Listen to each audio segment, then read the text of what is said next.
Last year, I made a video using the airline credits in an easier way while flying with Delta. However, I've been getting some comments that this method is no longer working, so I'm back with another video to prove that this method still works in 2024 and what to do if it doesn't work, step by step. Of course, this isn't guaranteed because this isn't the official way to use the airline credit, but if you still want to go ahead and try it, this is a video for you. But before we go over that, let me show you how to activate the airline fee credit and what does it officially cover. So all you have to do is go into your American Express account. It could be on the app or on the website. Log in real quick, go to your account home, and make sure that your platinum card is selected and then click on rewards and benefits. Then after you get to that section, you want to find benefits. Scroll down until you find the airline fee credit and then just click activate or get started. And then it's pretty self-explanatory after that. It'll give you a list of airlines and then you can choose whichever airline you want to choose. But in our case, we're going to be choosing Delta. But of course, if you want to select a different airline, that's totally up to you. Just remember, you can only change your airline once per year. And then if you use any of the airline credit, you can no longer change your airline selection. Just keep that in mind. So officially, what does the airline fee credit cover? It covers incidental fees, and those include such as checked baggage fees, overweight, oversized baggage fees,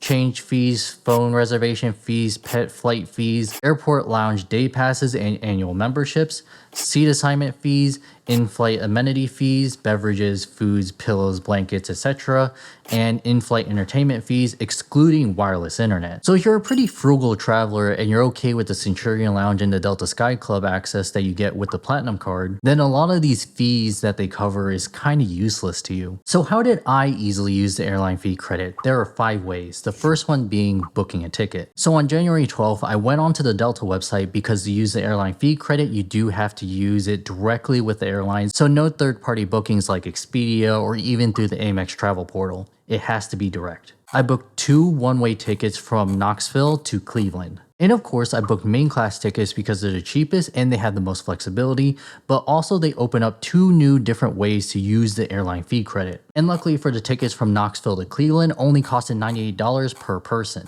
And this is going to be important because to use the airline fee credit, you want to make sure that the cost of everything that you're putting on the Platinum card for the airline charge is going to be under $250.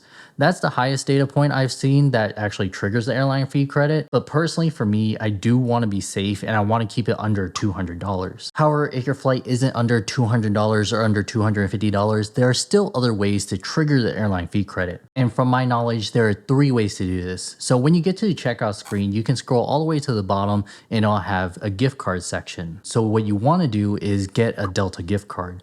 You can go to a grocery store, office supply store, it doesn't really matter. So how this method works is, let's say for example that you're trying to book a flight that's $500, over the $200 and over the $250. Well, let's say that you want to reduce the flight to $200. So your $500 flight minus $200, you want to get a gift card that's $300. Use that gift card together with the American Express Platinum card at checkout. It'll look like that you bought something from Delta for $200, therefore should activate the airline fee credit. That's one way to do it. Now, the second way to do it is to use e-flight credits. So if you have e-flight credits, you can just go ahead and check your account. When you're at the checkout screen in the payment section, it'll have on the top of the credit card to use your e-flight credits. So personally, for my booking on January 12th, I went with this method. But of course, my flight was already under $200, but I had some e-flight credit to use anyway, so might as well use it, right? Of course, it's just my luck this year that the e-flight credits didn't work and I had to book my flight over text message with a Delta assistant. Either way, it still worked. And the third and last method is to use your points and cash at the same time. So I believe, if I'm not mistaken, that this is a benefit of the Delta credit cards where if you're going to check out, you can use your points and cash at the same time for a booking. However, most of the time I don't recommend this method because Delta will value your points at less than 1 cent per point. But if you really want to book with points and use the airline fee credit and you don't care about your Sky Pesos, then this method may be for you. So what you want to do is go to the checkout screen, and then when it asks you if you want to use your Delta points, then just go ahead and type in however many Delta points that you want to use. Make sure if you're going to do this method to activate the airline fee credit that your total purchase in the cash price is less than $250 or $200. And it should still work all the same as all the different methods because the most important thing about about using the airline fee credit while doing these methods is making sure that the American Express Platinum only gets charged under $250 or under $200. How you achieve that, it doesn't really matter. And in case if any of you are wondering if you were able to use a full point booking like you were paying with points and miles. What's up, guys? The only issue with that is that you're only using points and miles, right? The only cash that's going through that method is paying the taxes and fees, which usually is pretty low. For a domestic flight, it's usually $11.20 or so. For more of an international flight, maybe you can use the airline fee credit for those because they tend to be like $90. Sometimes they can be more, like $200. But booking with points and miles, there isn't really a good way to use the airline fee credit immediately. The only real good way is paying the taxes and fees, or actually another method of using the airline fee credit is getting seat upgrades, which personally I have used both of those methods to trigger the airline fee credit. Well, actually for the seat upgrade, I did use that this year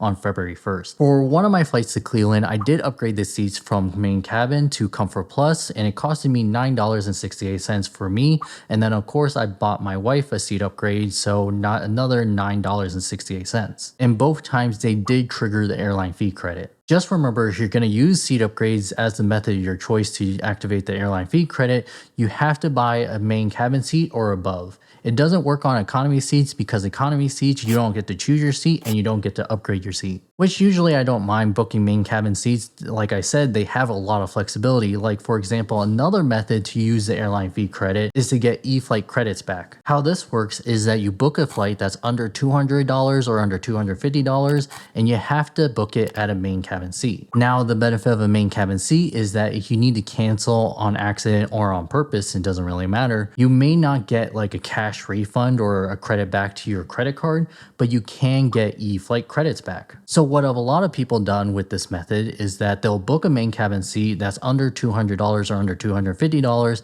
and then they'll go ahead and cancel that flight right after it's booked. Then by doing this, technically you have a gift card with Delta where you can use it for a later flight. Just remember, if you're going to do this method, that e-flight credits usually expire within a year. So make sure to use it within a year or you're going to totally lose that credit. But because you have a whole year to use it, technically you can stack with another airline fee credit that will roll over the next calendar year, therefore allowing you to book a flight that's worth $400. And I'm not sure about this method, so don't quote me, but maybe you can even stack that on top of another stack. If you book another airline ticket that's worth $400, cancel that booking and then stack it again. Maybe. And then the last method to trigger the airline fee credit isn't one that I personally use yet, but I do hope to someday use it, hopefully by this year, is to buy a gift card within the Delta Sky Lounge. So if you've never been before for some reason, when you go to a Delta Sky Lounge, they do sell gift cards. And because whatever you buy in a lounge codes as Delta, so even premium cocktails I would assume would also count towards the airline fee credit, you can technically buy a Delta gift card using the airline fee credit. But like I said, this isn't something I've personally tried yet. But if you all have any data points, let me know down below. And those were all the methods of an easier way to use the airline fee credit. Now, if many of you all watched last year's video, you may have noticed that this video is pretty similar, and you may still not have any luck of triggering the airline fee credit. So this has technically happened to me this year. So, I booked my ticket on January 12th, right?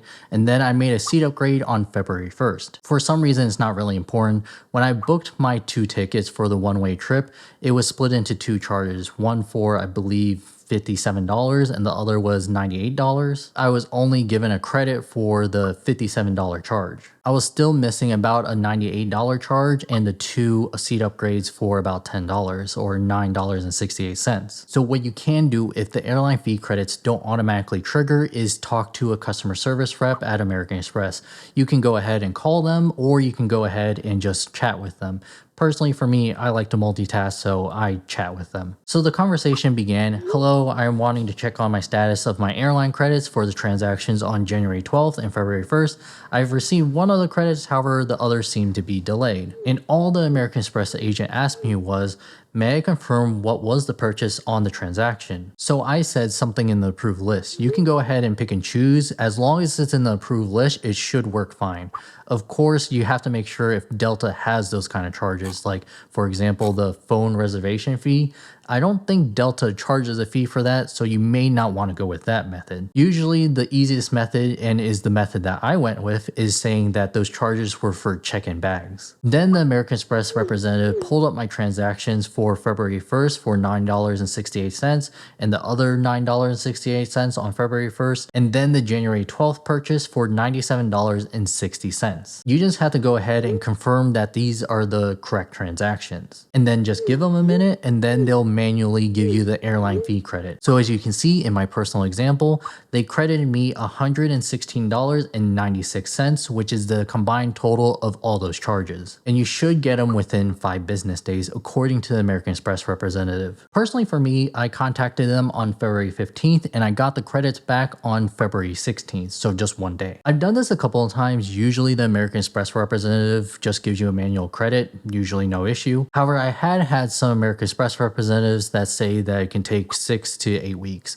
So you can either wait for the 6 to 8 weeks to be fully up, or you can just go ahead and hang up and call again, or end the chat and reopen the chat, get a different representative, and hope the next representative is just willing to give you a manual credit. And it really is that simple. I've had the American Express Platinum card for about 3 years now, and these are the only methods that I've used to activate the airline fee credit. But yeah, that was my experience of using the airline fee credit, a little bit easier, and what to do if it doesn't work, and I'll see you later.